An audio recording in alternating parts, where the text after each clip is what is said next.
Des camions à la queue leu-leu sur des kilomètres. En milieu de matinée, toujours d'interminables fils sur le ring.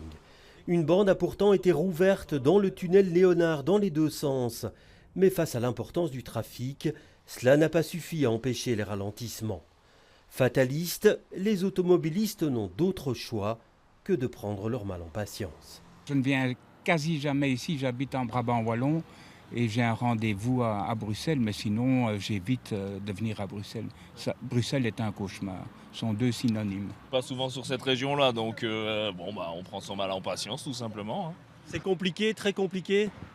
C'est un peu compliqué. Et cela risque de durer toute la semaine. La SNCB a bien renforcé son offre de train entre Nivelles et Bruxelles aux heures de pointe pour offrir une alternative aux nafteurs.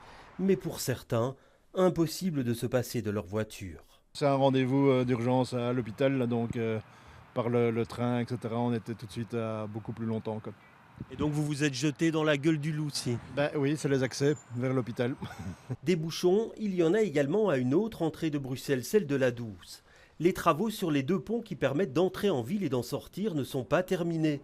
L'entrepreneur doit renforcer les fondations de ses ouvrages. L'entrepreneur avait fait des fouilles à plusieurs endroits pour déterminer de quel sous-sol il s'agissait, mais le sol semblait tellement hétérogène qu'à d'autres endroits il était vraiment instable. Et donc l'entrepreneur a dû injecter du ciment qui doit bien sûr avoir un petit temps de séchage avant de pouvoir procéder à la suite du chantier. Un chantier qui devrait durer jusqu'au 27 mai. Au carrefour Léonard, les automobilistes ne sont pas non plus au bout de leur peine. Durant tout le week-end de Pentecôte, de vendredi soir jusqu'à mardi matin, les tunnels seront complètement fermés et tout le trafic dévié en surface. Une belle pagaille en perspective.